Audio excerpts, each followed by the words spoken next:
এখন আমরা এসেছি স্বামীনারায়ণ মন্দিরে। হঠাৎ করেই ঠিক করলাম যে মন্দিরে আসব। এর আগে আমি একবার এসেছিলাম, এর আগে যখন এসেছিলাম তখন বেশিক্ষণ থাকতে পারিনি, জাস্ট মন্দিরটা ঘুরে চলে গেছিলাম।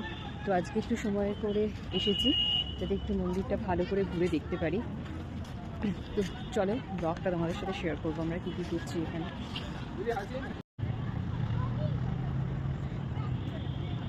ঈশান ঘুমিয়ে পড়েছে, ও গাড়িতেই ঘুমিয়ে পড়েছিল।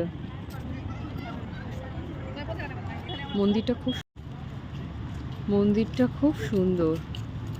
এটা বাইরের দিকটা, আমার শরীরটা ঠিক ভালো লাগছে না, গাড়িতে না বমি বমি লাগে আমার। তো গাড়িতে এলাম তো আমার একটু বমি বমি লাগছে। আর ঈশান ওদিকে ঘুমিয়ে পড়েছে, ওর বাবার কাছে আছে। তো চলো মন্দিরটা ঘুরে দেখাবো, আমরাও দেখবো, তোমাদেরকেও দেখাবো। শরীরটা আমার একদমই ভালো লাগছে না, কীরকম গা গুলাচ্ছে। বেশ এনার্জি নিয়ে এসেছিলাম, কিন্তু আসলে আমি গাড়িতে চড়তে পারিনি, মানে বদ্ধ জায়গায় থাকলেই আমার এরকম গা গুলাতে থাকে। তো জেনারেলি আমি এসিতে মানে উবের করে এসেছি, আর জেনারেলি গাড়িতে উঠলেই বলি যে এসিটা বন্ধ করে দিন আর জানলাটা খুলে দিন, কিন্তু আজকে আর কিছু বলিনি, যেহেতু চারিদিকে বাড়িটা দেখলাম খুব ধুলো। তো যেহেতু ঈশান আছে তো আর কিছু বলিনি, আর আমার গা গুলাচ্ছে প্রচণ্ড। তো যাই হোক, এসে যখন গেছি একটু ঘুরবো, একটু বসে নিই, ওই জন্য অভিষেককে বললাম একটু বসে নিই তারপর আবার ঘুরবো। আর অভিষেকও বললো চা খাবে, তো এটা মনে হচ্ছে খাবার জায়গা। এইটা না, এইটা মনে হচ্ছে রে, এই তো ক্যান্টিন।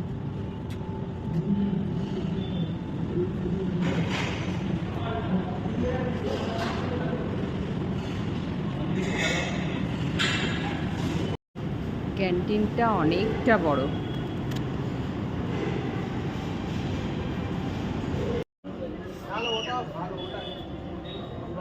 বড্ড মশা।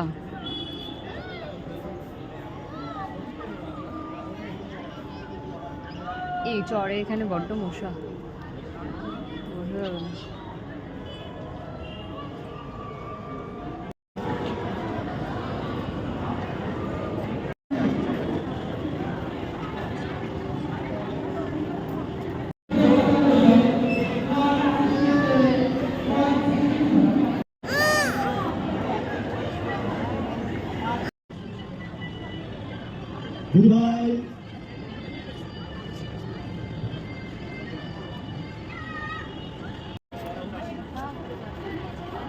এদিকে দেখা।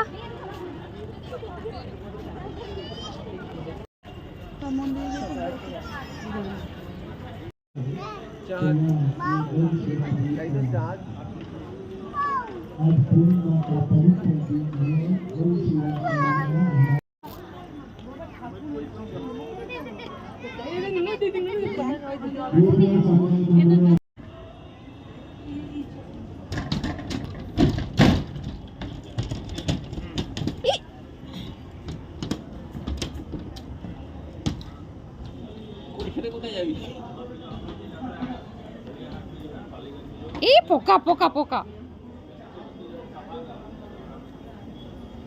খোলা জায়গা পেয়েছে না, ওই জন্য ছুটছে। একটা আছে নাক চাপা, এটা হচ্ছে ঘুরি।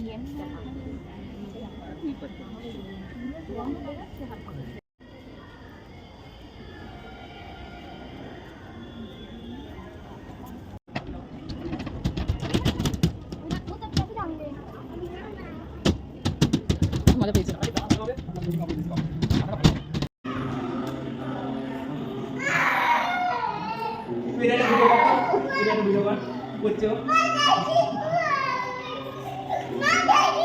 মার কাছে বাচ্চা সही